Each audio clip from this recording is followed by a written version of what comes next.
President Obama called a news conference today where he pressed for a vote on his jobs legislation or for opponents to come up with a better idea. Republicans rejected his call, and each side accused the other of putting politics ahead of the nation's interests. The president has been touring the country to boost his jobs plan and turn up the heat on Republicans who oppose it. And he brought the same message home to the White House. Good morning, everybody. My expectation and hope is that everybody will vote for this jobs bill because it reflects those ideas that traditionally have been supported by both Democrats and Republicans.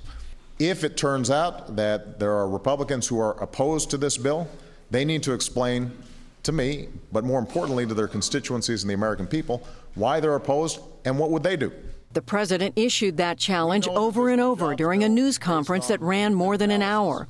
He warned this is not a game and said Republicans who stonewall his efforts could face an angry electorate next year. The question then is, will Congress do something? If Congress does something, then I can't run against a do-nothing Congress. If Congress does nothing, then it's not a matter of me running against them. I think the American people will run them out of town, because they are frustrated and they know we need to do something big and something bold. I am happy to negotiate with them on a whole host of issues, but right now we've got an emergency. And the American people are living that emergency out every single day. Mr. Obama insisted he's open to negotiations, but Republican leaders charge that, in fact, he's already put campaigning ahead of legislating. House Speaker John Boehner made the point at a Washington forum, suggesting he'd ask this question at the White House news conference. Well, Mr. President, why have you given up on the country and decided to campaign full-time instead of doing what the American people sent us all here to do? And that's to find common ground to deal with the big challenges that face our economy and our country. The Republican leader in the Senate, Mitch McConnell, criticized Democrats for proposing a tax on millionaires to pay for the jobs bill, an idea the president said today he could support. So the real goal here for the Democrats, as far as I can tell, is entirely political. By arguing for a permanent tax hike to pay for a temporary stimulus, they're essentially admitting they're not particularly interested in creating jobs, because proposing a partisan tax hike 13 months before an election won't create one single job, not one. Back at the news conference, the president also voiced concerns about the world economy, especially the European debt crisis. The biggest headwind the American economy is facing right now is uncertainty about Europe, because it's affecting global markets. The slowdown that we're seeing is not just happening here in the United States. It's happening everywhere.